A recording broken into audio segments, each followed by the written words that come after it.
کوئی عبادت نہیں کرتے تھے، بس غور و تفکر کے لیے. وہ بخاری مسلم موجود ہے. جب آپ کی زندگی کا 40واں سال شروع ہوا تو اس سے پہلے آپ بڑی ڈائنامک لائف گزار رہے تھے، اچانک آپ کے دل کی کیفیت بدل گئی. ظاہر ہے وہ پورے غیبی معاملات ہو رہے تھے نا. مسلم شریف میں آتا ہے اسی دوران حضور پتھر کے پاس سے گزرتے تھے تو وہ کہتا تھا السلام علیکم یا رسول اللہ. اب ظاہر ہے ایک پتھر آپ کو سلام بھیج رہا ہو تو آپ کو اندازہ تو ہو گیا تھا کہ کوئی میرے ساتھ ایکسٹرا آرڈنری واقعات ہونے والے ہیں. تو اللہ تعالیٰ نے آپ کے دماغ کو کنٹرول کیا ہوا تھا نا. وہ آپ نے ایکسپیرینس آپ کے گھر میں نہیں کروانا تھا، غار میں کروانا تھا. وہ یہ نہیں ہے کہ حضور کوئی پچھلے 10-15 سال سے غار میں جا کے کوئی تپسیا کر رہے تھے تو 10 سال کی کوئی محنت رنگ لے آئی ہے، ایسا نہیں ہوا.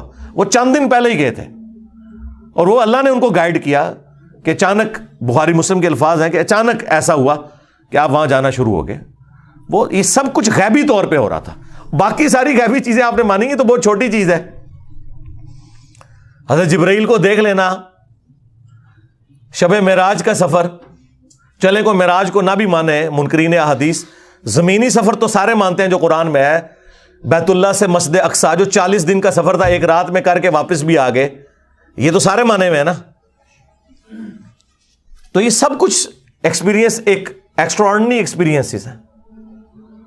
تو ظاہر ہے کہ انبیاء کے ساتھ اس سے بڑھ کر قرآن میں آیا کہ حضرت عیسیٰ علیہ السلام کی والدہ جب حضرت عیسیٰ کو اٹھا کے لائی ہیں، ایک دن کا بچہ، اور وہ کہہ رہا ہے جی مجھے اللہ نے کتاب دی ہے، میں پیغمبر ہوں، سلام ہو اس دن پر جس دن میں پیدا ہوا، جس دن میں مروں گا، جس دن میں اٹھایا جاؤں گا، اور مجھے اللہ تعالیٰ نے اپنی والدہ کے ساتھ حسن سلوک کرنے والا بنایا. اب یہ ایک دن کا بچہ یہ باتیں کرتا ہے تو ایک غیبی معاملہ تھا، یہ بھی غیبی معاملہ ہوا.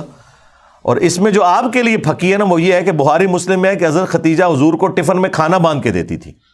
آپ کے بابے جو ہیں وہ کئی سال تک بغیر کھائے پیے زندہ رہے. حضور ایک دن کے لیے بھی اپنا جو ہے نا کھانا باندھ کے لے کے جاتے تھے.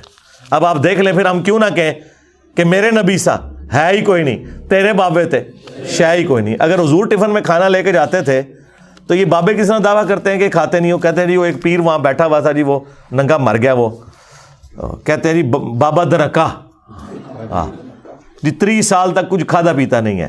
اس کے نیچے ہی ایک بندے نے کامنٹس کیے کہ میں اسی گاؤں کا رہنے والا ہوں، میں نے اس کو درجنوں نہیں سینکڑوں دفعہ کھاتے پیتے ہوئے دیکھا ہے. یہ جھوٹ بول رہے ہیں.